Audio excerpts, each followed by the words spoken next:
Right Honorable Greg Clark, distinguished guests, Assalamu alaikum, peace be upon you all. Thank you all for braving London's rush hour traffic to attend this, the 14th Muslim News Awards for Excellence event. I would like to welcome all those who have been nominated for this award this evening.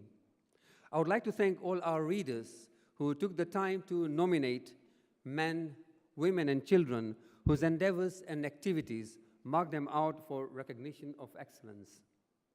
As in previous years, we have been humbled by the quality and the quantity of entries for each award category. Since our last Muslim News Awards for Excellence, two issues have heavily impacted on Muslim community: new counter-terrorism measures and huge increase in Islamophobia and Islamophobic attacks. These are indicative of a growing climate of fear against Muslims. Yet, despite all the challenges, Muslims have continued to put their best foot forward, as exemplified by the deluge of nominations we have received, celebrating the contributions Muslims have made to the British society. It makes me proud to be a British Muslim. We had two aims when these awards were first conceived. The first was to find much-needed role models, especially for young people. The second aim was more ambitious: to provide a counter-narrative for the day-to-day drip feed of negative and often sensationalist news and comment that passes for journalism. The role of the media in this regard should not be overestimated. I have no hesitation in stating that the climate of fear is generated by the press. This press desperate to seek out and at times manufacture examples of Muslim misdemeanor. This was most recently exemplified by the appalling way Muslims have been framed as the fearful other in the documentary on Channel 4, following the ICM poll on what British Muslims really think.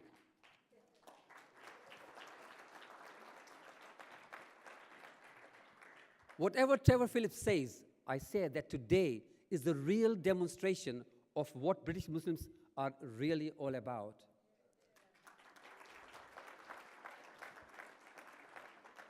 The conclusions from this documentary demonstrate to us how it is possible to use the media to spread pernicious hatred against Muslims. The sensationalism from both print and broadcast media comes during a climate of international terrorism that Muslims here in the UK have little control over and very little sympathy for, despite media headlines that insist otherwise. The outcome is not only a climate of fear, but also actual violence against Muslims.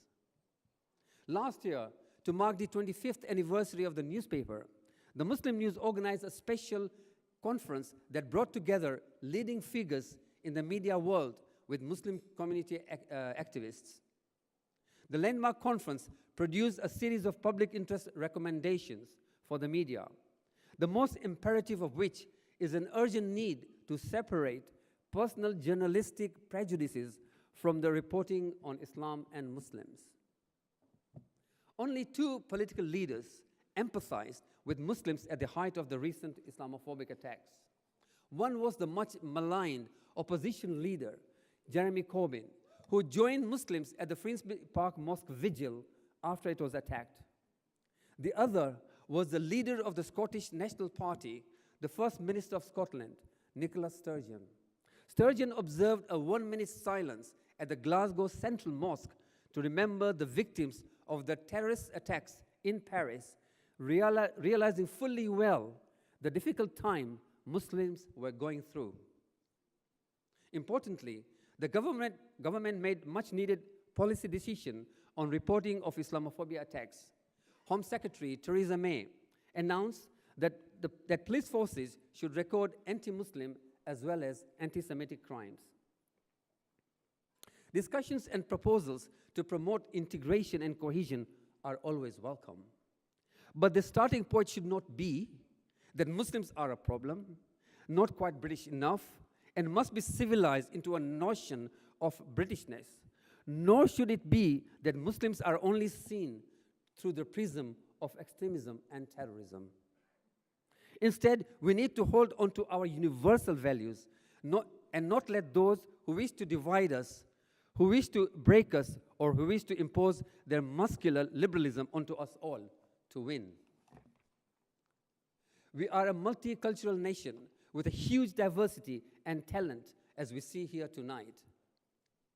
At these awards, too, we identify not only those British Muslims who have excelled in their fields and contributed to the society, but also those who are not Muslims who have stood to defend Muslims.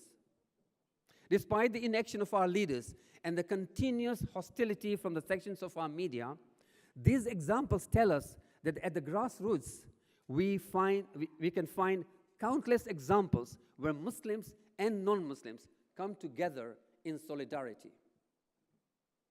Last year, Community Secretary Greg Clark launched the annual Big Iftar event at the Ismaili Center in London.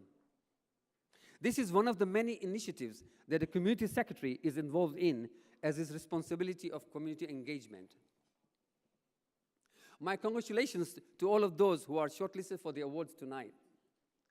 I wish you all a very enjoyable and inspiring evening.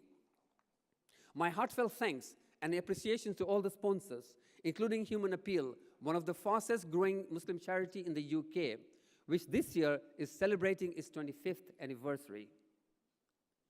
My special thanks to Ahmed Versi, who made this evening possible. And I would like to extend my congratulations to the Queen on her 90th birthday.